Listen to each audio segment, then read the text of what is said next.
The following program, Live and Learn, is made possible by Aging Partners. Find out more on their website at agingpartners@lincoln.ne.gov. I'm Kristen Stowes, and I am thrilled to introduce Jerry Renaud and Tom Johnson. They both come to Live and Learn with a wealth of broadcast experience. Please stay tuned. Welcome to Live and Learn. I'm Lita Powell Drake and delighted to introduce two of our new hosts for Live and Learn. Kim Haichia from Lincoln, Nebraska, welcome aboard. And Bill Ainsley, welcome aboard. It's never too late to live and learn, remember that. Hello, I'm Jerry Renaud. Today on Live and Learn, we're going to talk about an information fair that is going to be coming up, sponsored by Aging Partners, where you will get a chance to learn about the special services that they have to offer. Our guest will be Director Randy Jones. Stick with us. I'm Lita Powell Drake. Have you ever read or seen the play Hamlet? I hope so. It's been around. Shakespeare is a wonderful, wonderful play since the 1600s, and it's being done right here in Lincoln, Nebraska, at the University Theater, the Howell Theater. Coming up, so we'll be introducing and talking to the director. So join us for Shakespeare on Live and Learn. This and more on today's Live and Learn. Hello and welcome to Live and Learn. I'm your host, Jerry Renaud. We have a very special guest for you today. It is the Director of Aging Partners, Randy Jones. Randy, thanks for being with us. We have a very special event Aging Partners does coming up in November. It's going to be sort of an informational fair, giving people an interesting opportunity to learn more about the services of Aging Partners. You're going to tell us a little bit about that. Thanks for being with us today. Thank you. Good morning. And thank you, Jerry. This is one of your first programs for Live and Learn, and we're really honored to have you as one of our guest hosts. Oh, thank you very much. I'm really looking forward to it. You have had a really interesting career in helping people. You spent a lot of time with the Red Cross, more than 30 years, and now you're with Aging Partners, and you've been here for about a year now, I think. It's been almost a year. How's that going for you? Well, it's been a learning experience. Aging is, we served a lot of folks that were aging at the Red Cross. There's certainly a different twist to this, and we have, it's amazing the diversity and quality of programs that Aging Partners serves in the community that I was not familiar with. And that's one of the reasons why we put on these fairs from time to time, is help educate the public about our services. Yeah, it's so critical to really to get that information out there and let people know what really is available. Why don't we talk just for a minute about some of the operations that you have going on? It's an 8-county region. Right. There are a number of senior centers here in Lincoln and in Lancaster County and some of the surrounding areas. Why don't we just at least talk a little bit about that for a minute or two? We do cover an 8-county area. We support the senior programs in all 8 counties. We run the programs here in Lancaster County. Part of that programming are our senior centers that are located throughout Lancaster County and the other counties as well. But that's just, that's the more visible part. The part that a lot of people don't know is the behind the scenes work that our case managers or our care managers give to folks in terms of professional advice on whether it's legal or insurance or how to cope with dementia or changing aging situations that caregivers or families face. So it's a real diversity of programming, and I'm very proud to be part of it. Very good. And we're going to talk a little bit more about some of the specifics of what's going Sure. to be happening at the information fair in just a moment. But this is something that you do not on a real regular basis, but I know that you have health fairs where seniors can come and get blood pressure checked and do some sort of fitnessy kinds of things. But this one's a little bit different, is it not? It is.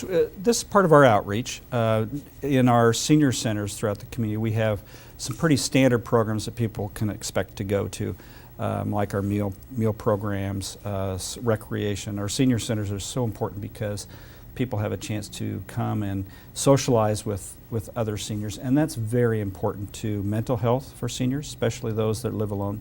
But these types of outreach are our effort to get out into areas of the community where we're not normally present. This event's going to be in East Lincoln, where we don't have a very strong presence, and make sure that people are aware of the services that we provide. And it's it's a great opportunity for folks to learn. Sometimes your eyes aren't open to some of the aging issues until you're faced with those issues. And so we're constantly trying to bring this new information out to the public so that people who are newly experiencing aging issues know where to go for help. That's a great idea, because there are a number of people who sort of don't think about it until all of a sudden it's like, whoa, I have this issue, I have this problem, where do I go now? Right, And absolutely. who can help me out here? And Aging Partners is the place to go, and does fantastic things here in Lincoln. Thank you. Let's talk a little bit about the fair itself. Let's Sure. start with the where and the when. Well, it's November 17th, and I think this program is going to be airing throughout the month of November. So, November 17th, it's going to be at East Lincoln Christian Church, which is 7001 Edenton. It's in the Edenton neighborhood. If you're familiar with that part of town, it's between Old Cheney and Pioneer on the east side of 70th Street. Yeah, it's right off of 70th, is it not? It is. It's pretty easy. You can see it from to spot. 70th Street, right? There's a good picture of it, and they have offered to host us there. We're going to provide a diversity of services. The doors are going to be open at 8:30 in the morning, but programming starts at 9, and then we'll have various workshops up until noon that day. And if somebody is interested in going, but then says, "Gee, I don't have a way to get there. I'm not sure," there are at least in some opportunities for people to get some sort of transportation there. Oh yes, and you know, transportation is a critical issue for seniors. A lot of seniors don't have transportation and need that, so they can call us, and we offer transportation to the site for. It's also a voluntary contribution to help support the cost of providing that transportation. It's 441-7032. And we'd ask if folks need transportation if they call us before November 10th. Okay, very good. All right, let's talk about some of the specifics. I know you're giving the opening speech, which will be fabulous. And that's very short, too. Oh, very short. Okay, I thought maybe it was a longer. We were going to go for half an hour or something. One of the really key things, which I think is critical, and I think it's critical for lots of folks in the community. It's just something that is on people's mind, and that is the health part of it. Let's talk about some of the specific things that are going to be going on that people can, at least in some fashion, think that they're going to improve their health, whether it's through Sure. eating or whether it's through, specific Yeah. checks and those kinds of things. Well, this is a real important part of seniors taking control of their lives and being proactive in terms of managing their health moving forward. And we're going to have a variety of checks there. We'll have the University of Nebraska at Omaha student nurses that will be there assisting us, and there will be blood pressure checks. We'll be testing for grip strength to help folks know where they might want to improve it a little bit in some building of muscle or some additional exercise. We'll have balance screenings. This is really important. Balance. Falls are a major hazard for seniors, and as you get older, medication can cause you to lose your balance, or just with the change in your body. So it's very important to be screened for balance, and we have programs that folks can enroll in that can help improve balance over time too. Yeah, that really is a critical issue, and it's interesting that you mentioned the falls. I was talking to Tracy Foreman the other day. She's going to be one of the folks who's going to be out there, I think, helping with some of the health issues. And she said one of the biggest problems for falls is pets in the homes. Oh, sure, To that makes sense. So careful and critical with that. Absolutely. Yeah, the balance is something that you just don't really think about until you test out and look at some of those things, and you go, whoa, I'm not as stable as perhaps I used to be. Right, absolutely. So we'll be testing and screening for that to help folks identify maybe areas where they could proactively take some steps to improve their balance. Good. Yeah, here's a little picture of Tracy right here on the screen, and sort of showing people just even some very simple kinds of exercises and things that you can do to improve your balance. We have two very specific evidence-based programs that help with balance, and one is Tai Chi, which helps improve some general muscle tone throughout their body and helps with balance.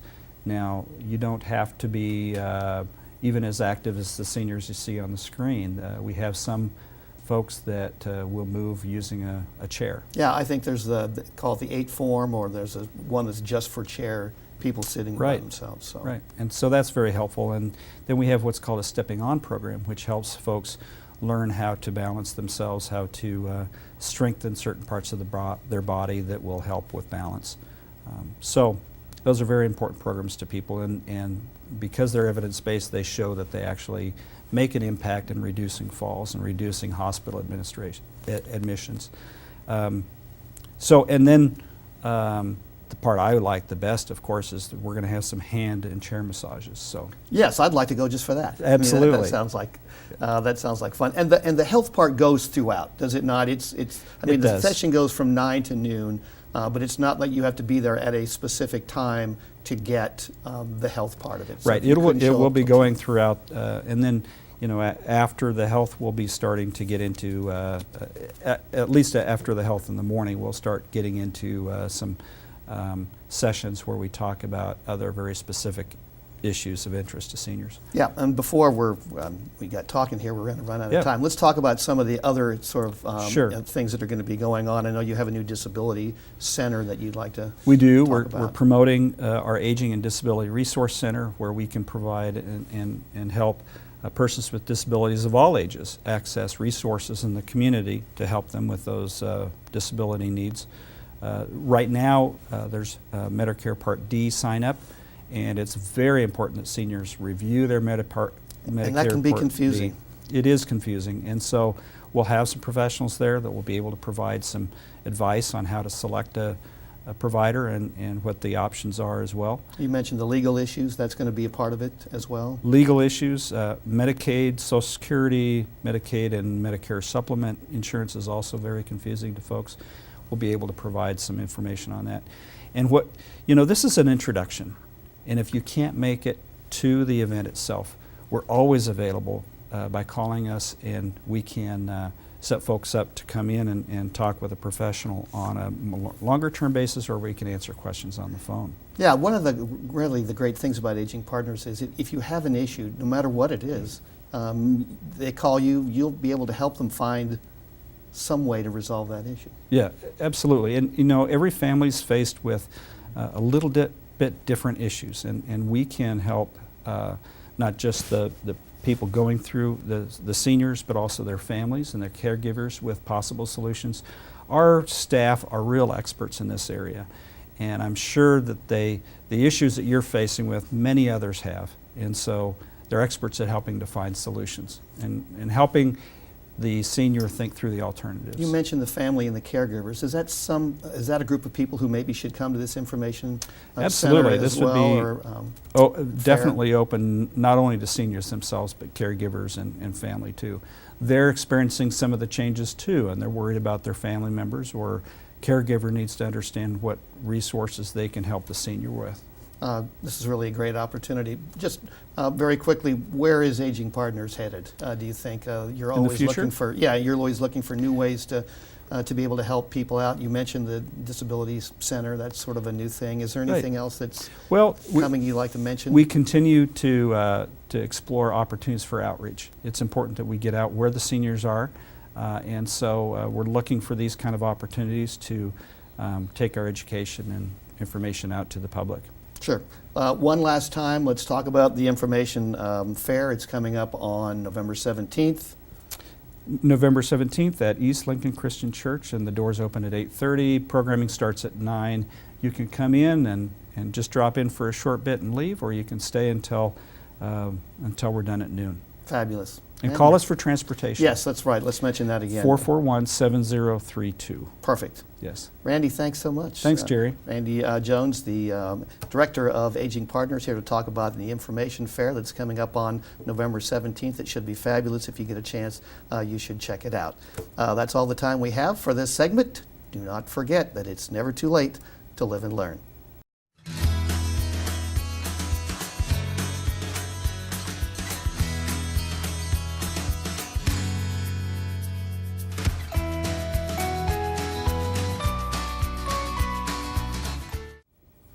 Hi, I'm Lita Powell Drake, and today we're going to meet some of our new hosts on Live and Learn. We're looking forward to them, and I'd like you to meet Bill Ainsley. Now, Bill Ainsley and I go way, way, way back because he used to record me for Talking Book and Braille service. Who would have known that we'd be working together again after all these many years? And you had so much patience. Record, stop, record, stop. Every time you didn't say anything perfectly, he'd stop you, drive you nuts. Welcome to Live and Learn. Well, thank you very much, Lita. It's just a real great honor to be here, to be on this program, and to have the folks here basically giving me an idea of what to do. Well, I used to record the Choice magazine for Nebraska Public Television. You'd stop and start, stop and start. It drove me nuts. That's what the producer is supposed to do, because the folks at home are supposed to get the idea behind the Talking Book and Braille service, is that the folks at home who can't see or can't hold the book for whatever medical reason, they can't use regular print, they can get their books and magazines recorded version from the Nebraska Talking Book and Braille service. It's a part of a state agency. And that the idea is that those folks at home get the same thing that the sighted people can see. So if there's a typo in the magazine or the book, we're not allowed to be the editors. We have to read it exactly as written. And so the producer, me, or in cases with other people, if the chair squeaked or if they breathed too loud or some other noise, you'd stop, let's do this again. And then you have the patience of Job to put up with it for all those hours. It took hours to do that. But let's take a look at the actual process so you can see exactly what happens when they do record books for the blind. Right there you see one of the narrators who is recording, probably. That's me. That's you. That's right. One of Yeah. there you are. Several years ago. Recording probably one of the magazines. I don't remember which one. And there's a shot of the fellow who was the studio manager, Scott Schultz. He's running the computer there. You can see that everything is on the computer screen. And we gave up using the tape recording a good 10 years ago. So now you can see that the audio there is moving. That little blue pattern is the audio.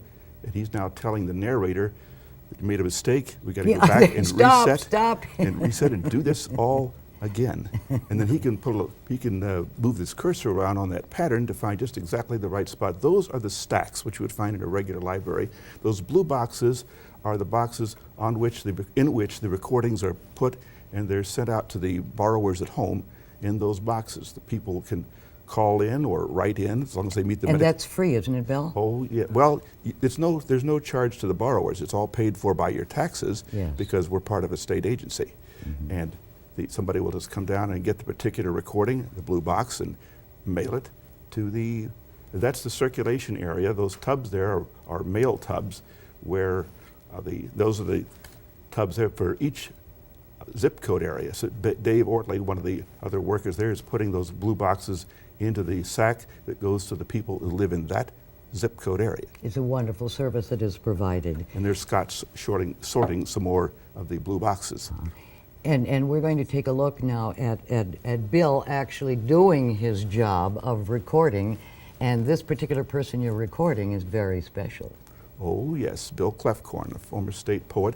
We would try to get the authors of books to come in and read part of their book or maybe the whole book. And Bill was gracious enough. There's me sitting there looking at the computer, and there's Bill Clefcorn in the studio reading part of his book.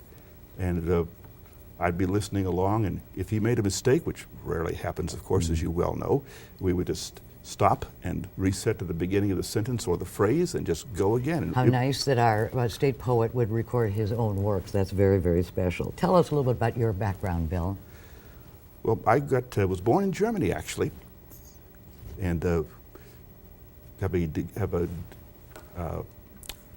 have what they call an American Born Abroad certificate from the U.S. Embassy. My parents were American citizens. My mother from Ohio, father from North Carolina. He was in the Army during World War II, and they were stationed in Germany after the war, and that's where I was born, at the 97th General Army Hospital in Frankfurt, Germany. So since I have that certificate, American Born Abroad, from the U.S. Embassy in Germany, consulate, I'm considered an American citizen at birth, not naturalized. So since your parents are Americans, it doesn't really matter where you're born, you're a citizen at birth.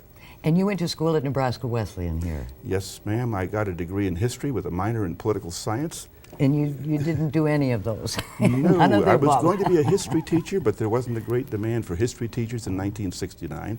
And I'd been involved with the campus radio station, the student station at Wesleyan, KWLN. And so after I got out of Wesleyan in 1969, I went to work in the TV business at Superior, Nebraska. They put an ad in the paper. They wanted a newsman. They weren't worried about gender equity in those days. So I went down there. No, they were all men. That's right. Yeah. Newsman, cameraman, anchorman. Yeah, right, absolutely. And so I went down there and learned the broadcasting business from scratch, the TV end of the broadcasting business from scratch. Do you have any hobbies, Bill? Oh, yes.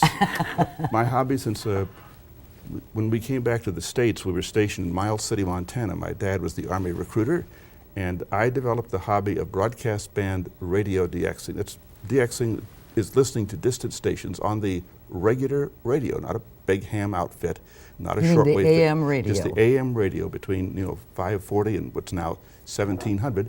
So I would sit there at night and keep track of the radio stations that I could pick up on my little radio in my bedroom there in Miles City, Montana. And I thought it was a big deal if I could pick up a little 250 watt station 1,000 miles away from the middle of Ontario. So I really enjoyed doing that, did it for years, and was still interested in that from broadcasting when I went to Wesleyan. And actually, when we were still in Miles City, the Vets Hospital there in Miles City had a little radio station that just got around the hospital, KMCH they called it. So we're 12 years old, and some of me and my friends would go down and we would run that station during the summers. And that's where we learned about stroboscopes. Well, you're going to have to start watching Channel 5 now, 5 City Television, because you will be on it. I know you're a radio guy, but you're going to be now big time in television. That's absolutely right. A very special guy, of course. Bill is going to be starting with us very, very soon, and we're looking forward. And he's living proof that it's never too late to learn a new career.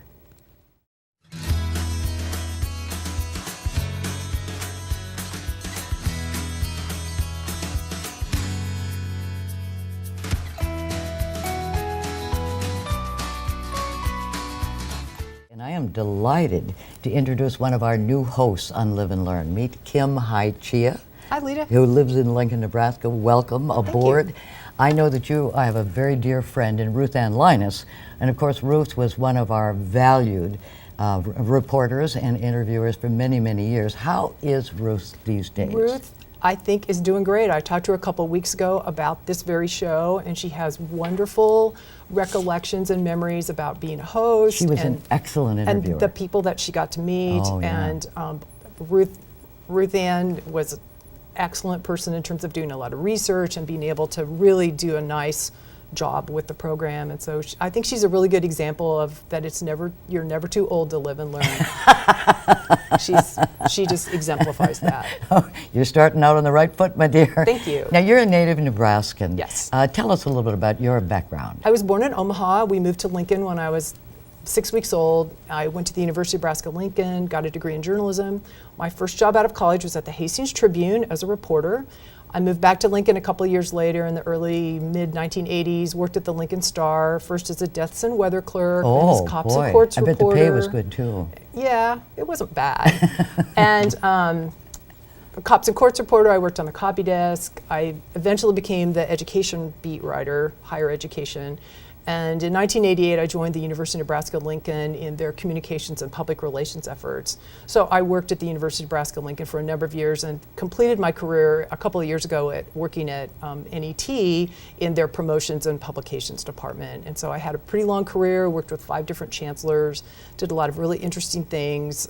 At the university, probably my favorite moment was when we got to announce that we were joining the Big Ten, and we all were very verklempt about it, because it was kind of the culmination of what we've been working for to kind of demonstrate what a quality university we have here. Well, isn't it interesting that now you're on television and you were a Yes. writer prior? Yes. Well, I think of myself as a storyteller, so being a storyteller is kind of perfect for this this job because we're telling everyone's stories. And I know you're quite the Husker, involved in a lot of things. And so I'd like to know about the Husker Cats project that you're Husker involved Cats is a volunteer project at the University of Nebraska-Lincoln. It's faculty, staff, students, some retirees. We manage the many feral cats that live on campus. And by that I mean we have a subsistence feeding program, and you can see on the screen one of our little feeding stations. And we also have a very active trap, neuter, spay, return program, which means we trap cats.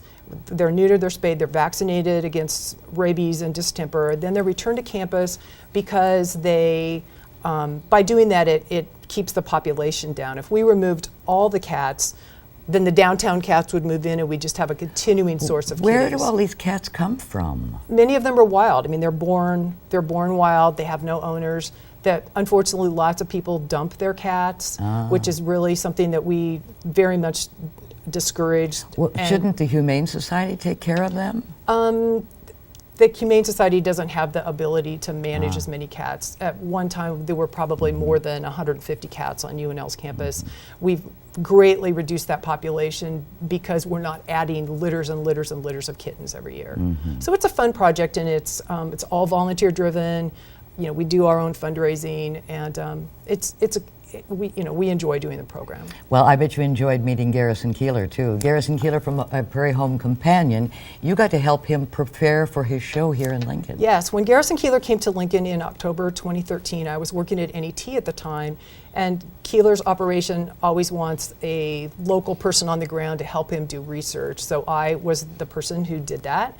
And so it was fun. He and I chatted on the phone back and forth about what he was interested in, what he wasn't interested in.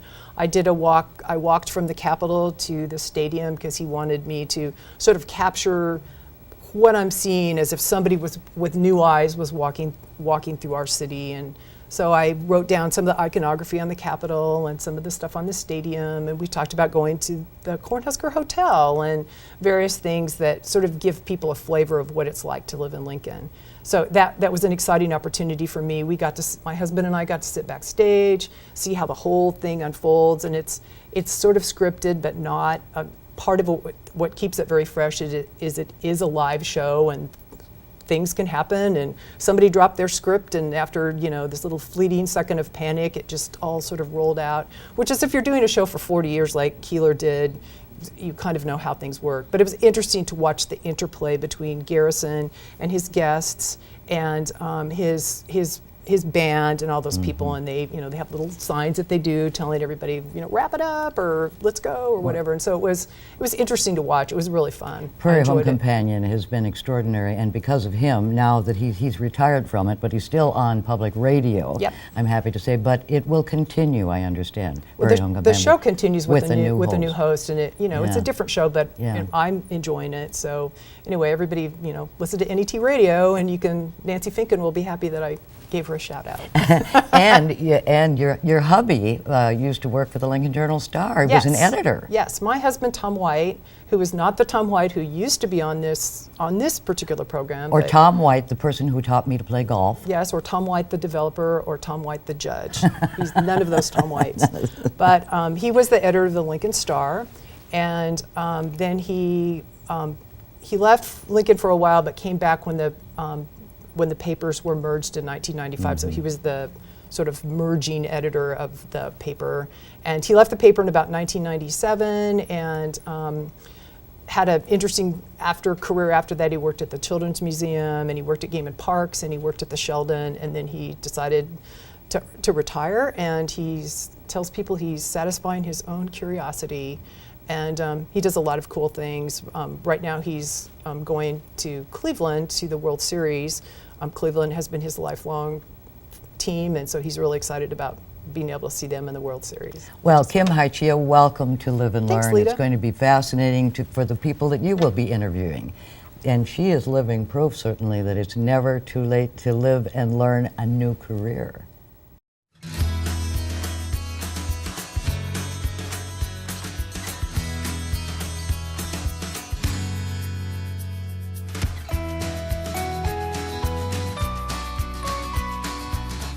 It is now my pleasure to welcome Tom Johnson to the Live and Learn team. Wonderful to have you on board, Tom. Kristen, it's going to be a ball. Yeah, it is. I agree. Before we get into your professional career, is it true that in your heart you really wanted to be a cowboy? I think everybody growing up at one time, a long time ago, wanted to be a cowboy. And of course, the ladies wanted to be nurses or school teachers or what have you. But yeah, I wanted to be a cowboy. And there you are on screen. Oh, don't I Big look dreams. good? You Tom do. Mix, eat your heart out. You do. During our conversations, you expressed the feeling that your career has been so much fun you've really never had to work. I love that sentiment.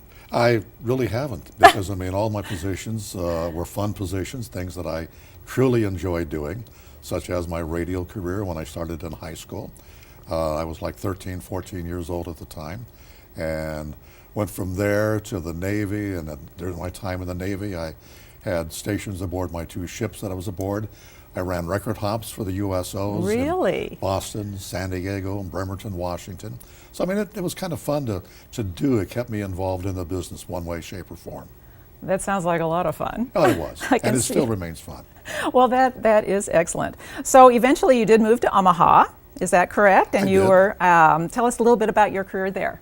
Well, I moved from Colorado to Nebraska, to Indiana. Okay. And then from Indiana to Omaha. Okay. And I was hired by KBON Radio. Then about 8 months later, I decided to take a position at KFAB that lasted some 25 years. And that was one of my first publicity shots, and I like the long hair. The long hair.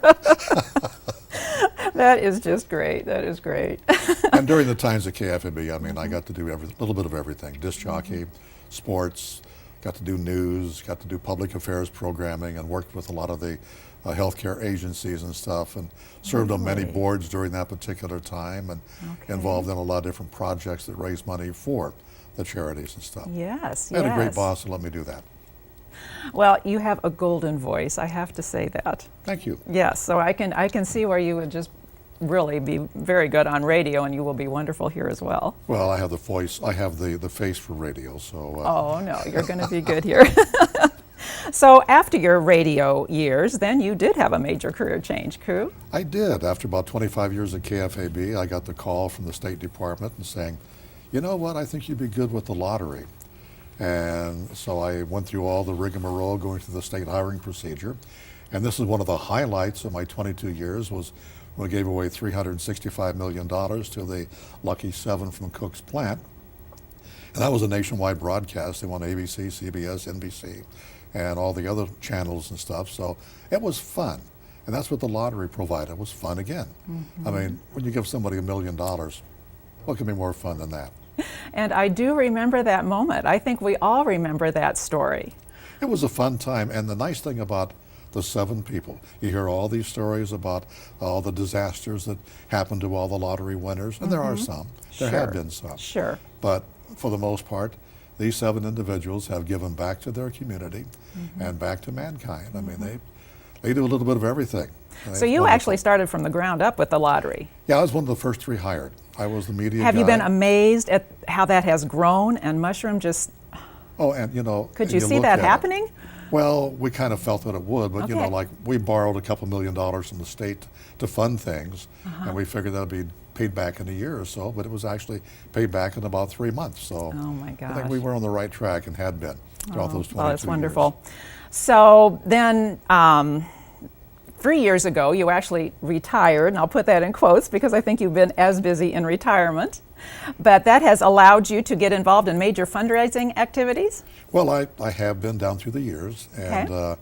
one of the events that I started many, many years ago with Tom Lynch out of Omaha was the Snowball Softball Tournament, which became a major fundraiser for the March of Dimes, Easter Seal Societies, and a few other agencies and stuff. And then when it went nationwide, I mean, we really had a hot button right there, and it about $7 or $8 million in a few years over that. And now, being retired, I play a little bit of golf. I live on a golf course, Well, good. and I work over at St. Eve's Hospital in the afternoons for a couple of hours a day, and kind of a patient access type person. I'm on the board at our Wellington Greens Home Association, golf chair, social committee chair, And well, that's about all. That's enough. But they're all fun things. It sounds like quite a lot, and I think you are as busy in retirement. Is that true? Maybe busier? That's true. You know, I am. And now with this position here, I mean, it's going to be fun because getting topics and finding interesting topics. And So what kinds of things do you think you might bring to Live and Learn? some will be thoughtful, some will be fun. I like to do fun things, and some will be insightful at the same time. And of course, for the holidays, we'll have different things to do too. Well, I certainly look forward to all the topics that you will bring to Live and Learn because I know they'll be very worthwhile. And I look forward to being here. This is just wonderful. Do you have anything, words of wisdom that you would like to leave for our audience? Hey, if you don't like what you're doing, why are you doing it? You know? I think we have agreed that you have to have fun in life, and I get Yes. that impression from you. Yes, yes. It's a fun life, and it's better than the alternative. Yes, I agree. Tom, I am just thrilled to get to know you, and I know when our audience does, they will be as thrilled as I am. Well, let's hope so. Yes, a lot of fun to have you. Thanks. And please remember, it's never too late to live and learn.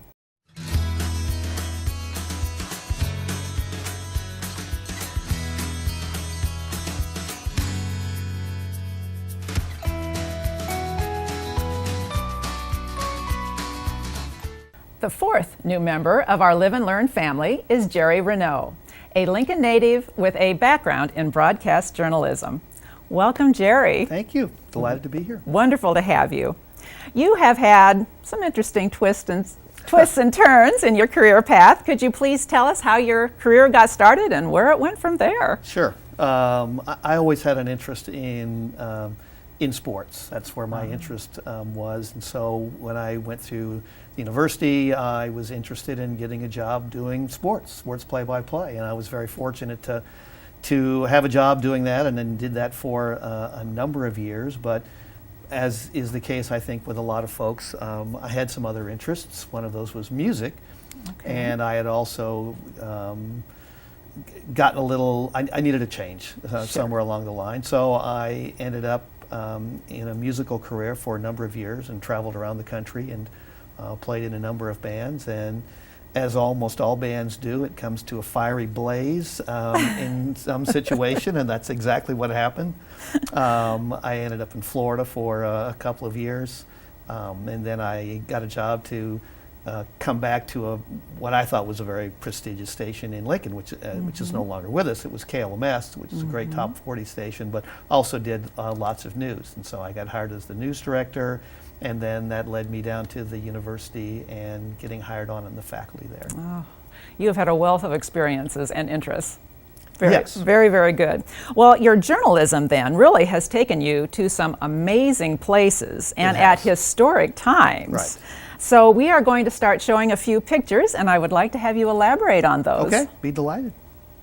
I believe the first set would be from Cuba. Yes, this is Cuba. We had the opportunity to take a group of students to Cuba, and I sort of picked this one just because it shows the old cars, and it really was a situation when we were there. We got into this car, I took the photo, and then I piled in as well, and it was one of those that we had to go down a little downhill, and then it would turn. We'd go uphill for a block, and then we'd have to go over because these people just had a heck of a time.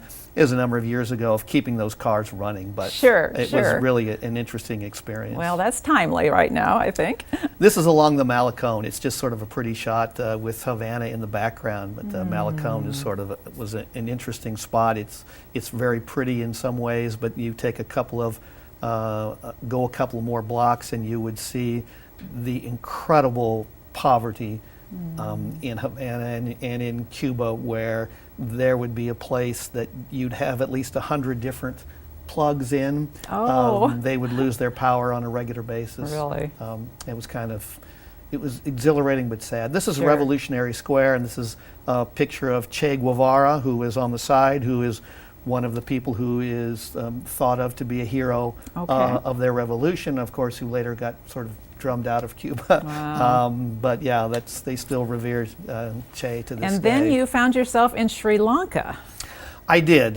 We went to Sri Lanka right after the tsunami. We were sort of doing a comparison of how a third world country would handle a natural disaster, and also was the same time of Hurricane Katrina. So are you sitting on an elephant? Yes, I'm sitting on an elephant. So- We were going down the highway toward a place called Hikkaduwa, which was a resort town that had been devastated by the tsunami, and we came across people marching this elephant down this highway, and it went down a side path, and we decided to follow it, and they were bathing it. Oh, really? And so Wow. they invited me to take a Okay. seat on All the right. elephant. So that's my And experience what with elephants. picture do we have next then?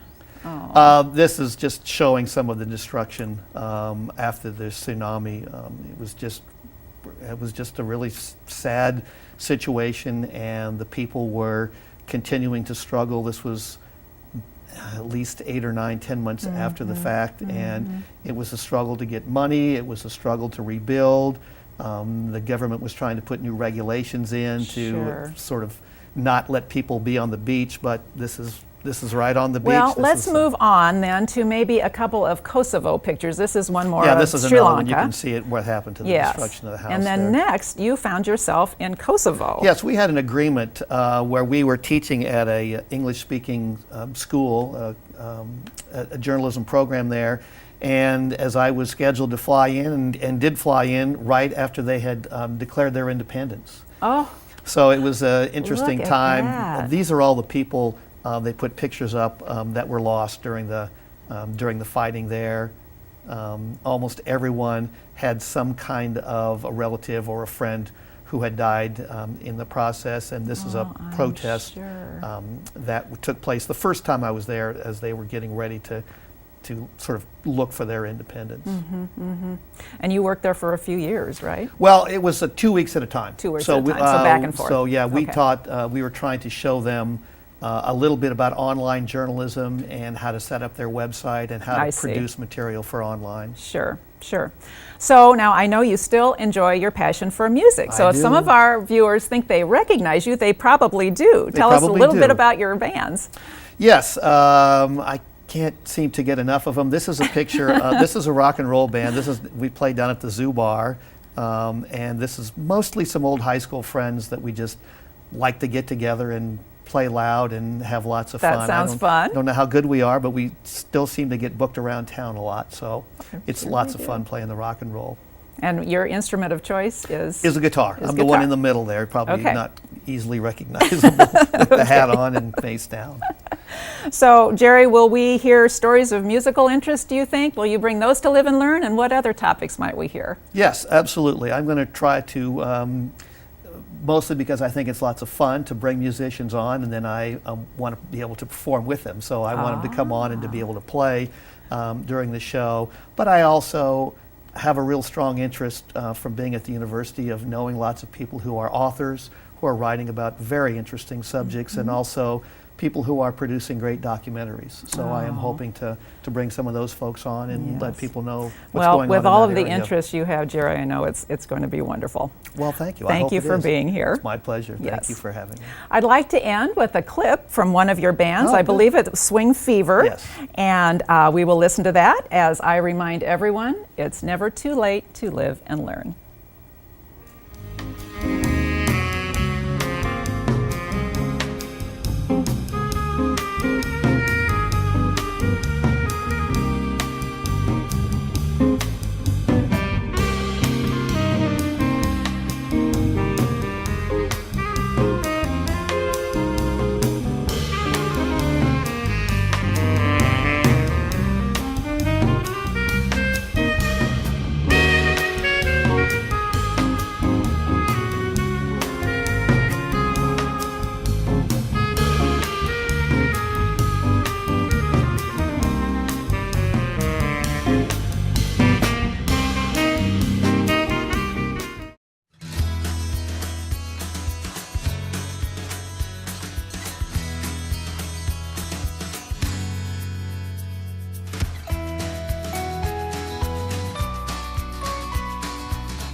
William Shakespeare's Hamlet is on the boards at the Johnny Carson School of Theater and Film, and that's November and December.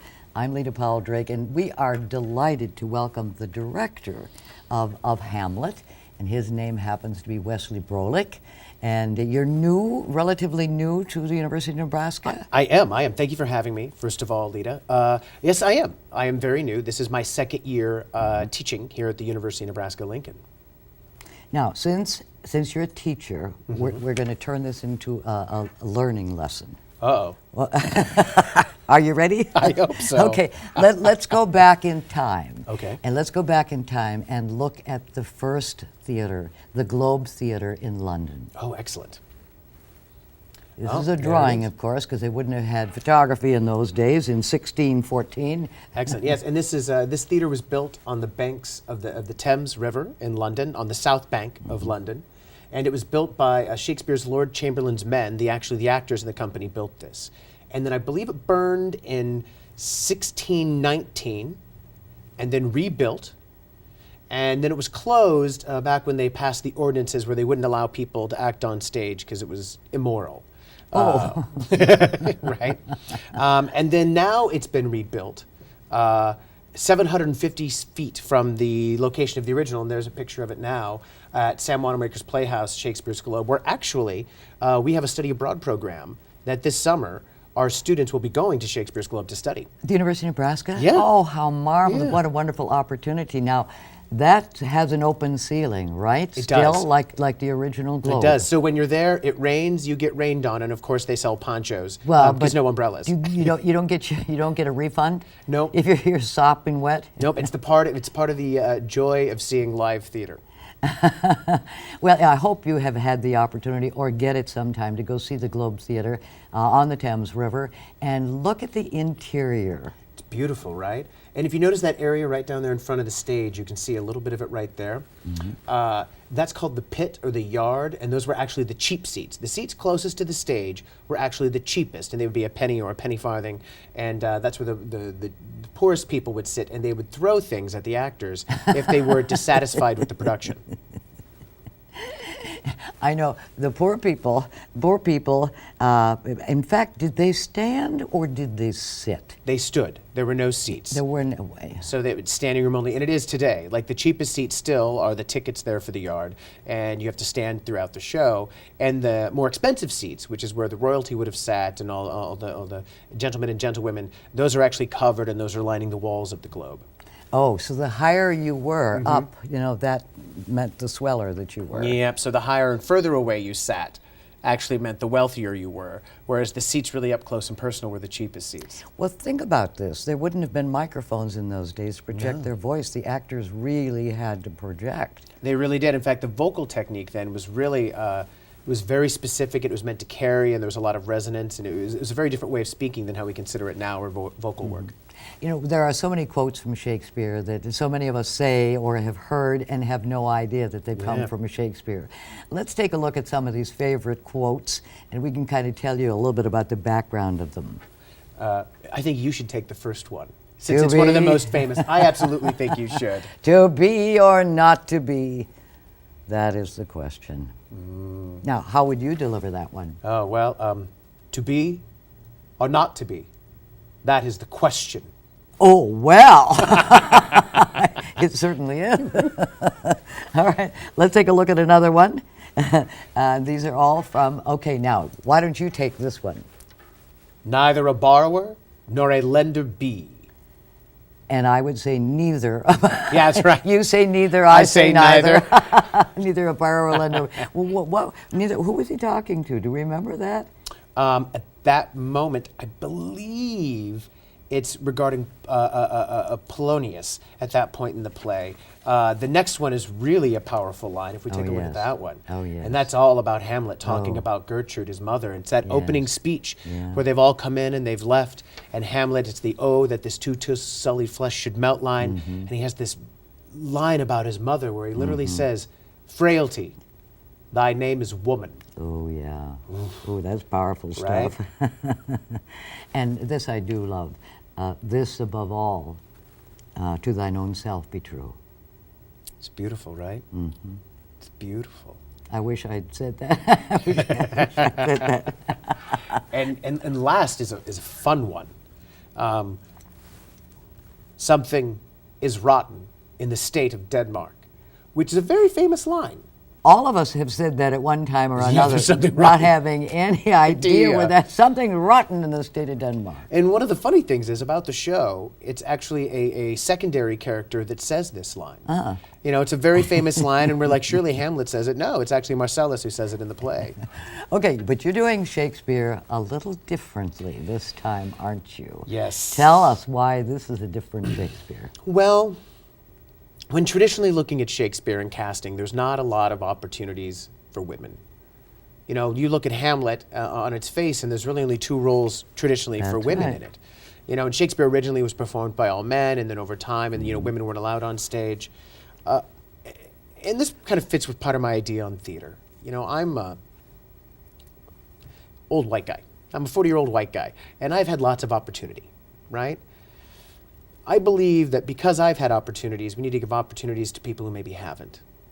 And so that was part of the idea behind casting a primarily female skewing Shakespeare, is creating opportunities for women to play Hamlet and Horatio and Laertes and all these fabulous roles that they wouldn't otherwise get a chance to play. And so it's really exciting. So in this production, the only men in the show are Polonius and Claudius, and all the rest of the roles are women.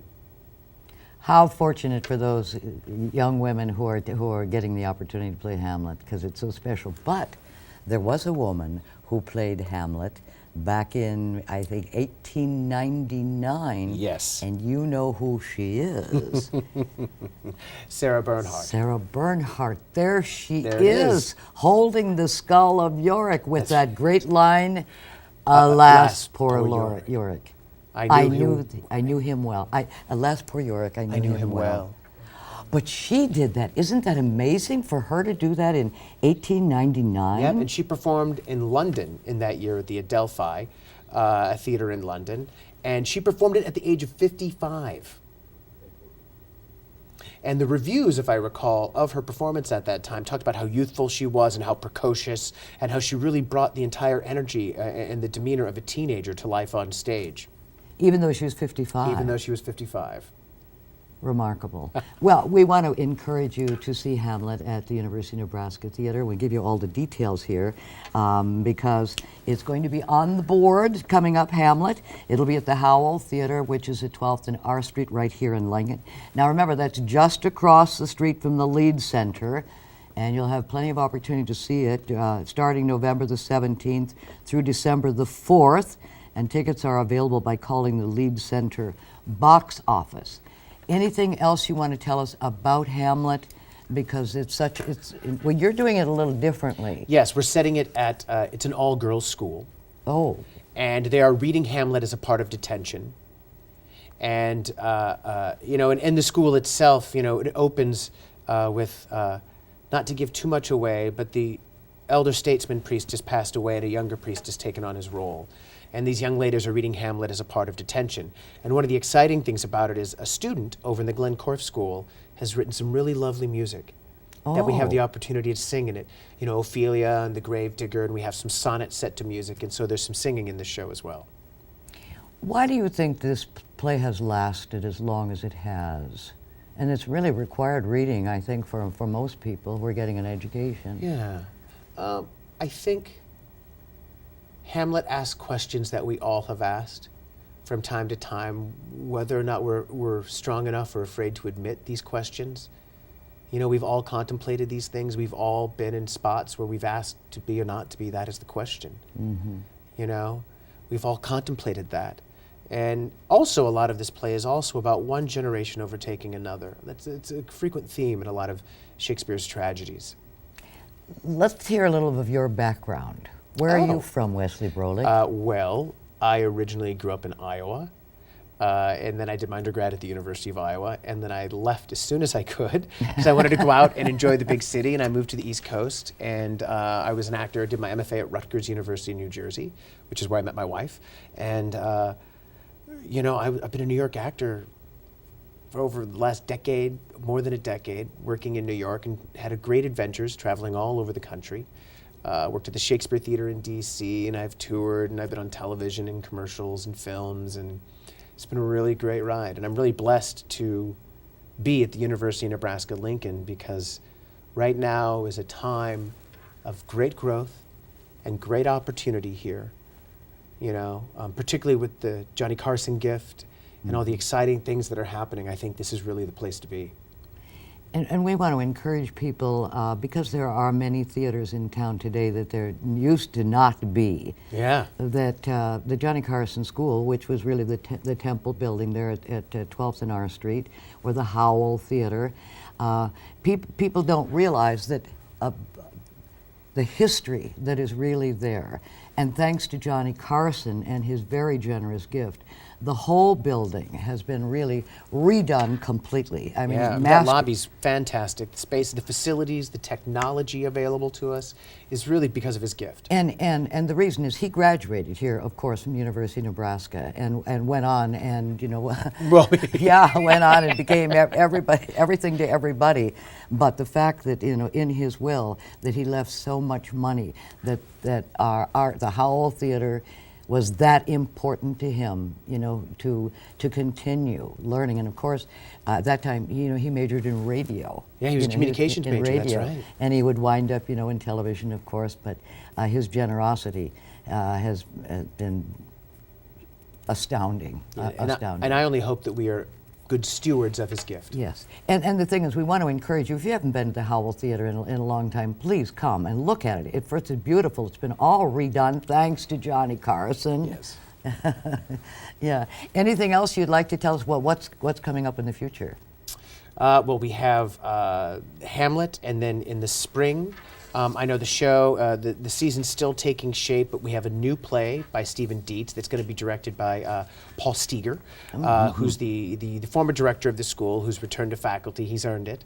And so he's directing a very new play that just went up at the Humana Festival recently last year. So we're very excited to have that. That's a really great That's opportunity. The Random World. That's The Random Very World, yes, strange, yes. Very strange. Okay, just a reminder again about the dates for you to see Hamlet if you're interested. They'll start November the 17th. It goes on the weekends, usually like Thursday, Friday, Saturday, Sunday. Yes. And that will go through December the 4th. And that will be at the Howell Theater, which of course is at 12th and R Street in Lincoln, and that's where I graduated. So it's a very special place for me. Wesley Brolick, thank you so much. Thank you so much for having me. And thank you for being had. And don't forget, we want you to see Hamlet, we really do. And it's never too late to live and learn more about Shakespeare's Hamlet.